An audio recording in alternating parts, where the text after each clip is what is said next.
चर्चा है इस जगत से प्रेम। अगर इस जगत के संपूर्ण रूप से आपको प्रेम हो जाए तब आप शिव की चर्चा कर रही हैं। शिव चर्चा तो अभी हम लोग सोच रहे हैं सिर्फ कि भाड़ा उतारने हैं, सिर्फ बस यही सोच के लोग शिव चर्चा करते हैं कि क्या मांगे, बेटा की नौकरी मांगे तो मिल गया, महादेव बहुत दया किए।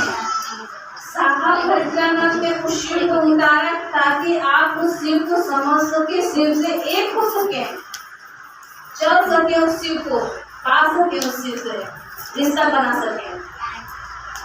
और जब वो रिश्ता परिपक्वता पूर्ण होता है, आपका संबंध उस महादेव से बढ़िया होता है, तो क्या होता है, जहाँ प्रेम बढ़िया होता है वहाँ इच्छा नहीं रहती बोलने की, मात्र समझने से मौन की भाषा होती है। वहाँ मात्र आप चेहरा देख के समझ जाते हैं कि आज मेरा बेटा दुखी है, आज मेरा पति दुखी है। ठीक यही प्रेम चलता है उस महादेव के साथ। प्रेम की बोली की आवश्यकता नहीं होती है। और हम लोग तो महादेव के पास अपने स्वर को ले झुकाने जाते हैं। किस लिए?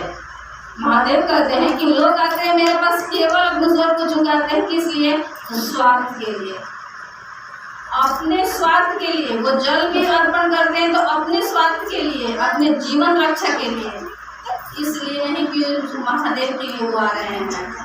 उनको महादेव से कुछ नहीं चाहिए, इसलिए नहीं आते हैं कि उनको कुछ चाहिए, इसलिए वो सर झुकता है। ठीक, तो हमारे और आपके बीच जो रिश्ता कायम है ये स्वार्थ का है। महादेव से जो रिश्ता हम लोगों ने बनाया है ये मात्र स्वार्थ का है। ठीक, और स्वार्थ से ऊपर होता है प्रेम।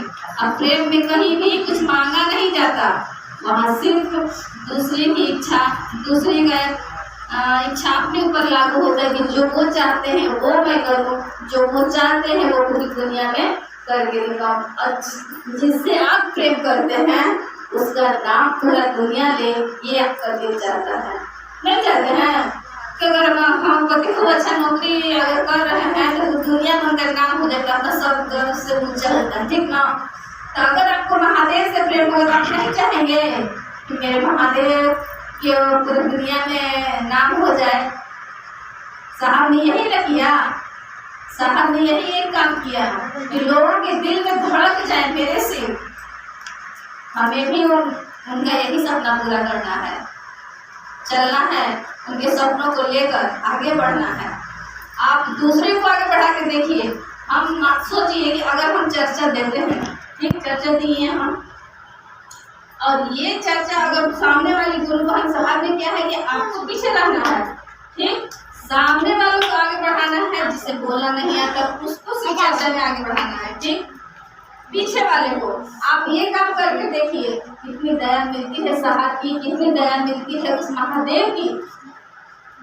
तब आप कहिएगा, आप अपना काम पीछे रखिए, दूसरे ना पढ़ने वाले लोगों के दिल में शिव को धड़काइए, उनके दिलों में उनको लेकर चलिए महादेव की ओर कि दीदी घर में 1 घंटा बैठे से कुछ होके जाए वाला नहीं थे। ठीक, आप जो 1 घंटा व्यतीत कर रही है ना, व्यतीत और कहाँ कर रहा 4 गो महिला के सामने आदमी 4 गो चुंगली बतिया लिए, बस यही में समय पूजा चला। तो दीदी अपना समय महादेव कहते हैं कि कल आपके पास नहीं होगा। ठीक, जो बीत गया वो भी समय आपके पास नहीं है, आज है सिर्फ आज का जो वर्तमान ये समय चल रहा है वो आपके पास है, आपकी मुट्ठी में।